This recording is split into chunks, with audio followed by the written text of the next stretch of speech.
While Florence is likely to be the hurricane we remember for years to come, Governor Cooper wants to make sure the federal government doesn't forget North Carolina in its Hurricane Michael recovery. The remnants of the powerful storm that made landfall in Florida back in October zipped through North Carolina.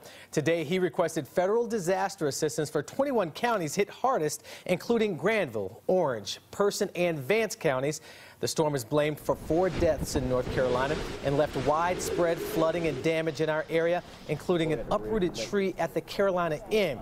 It's estimated the storm caused more than $22 million in damage.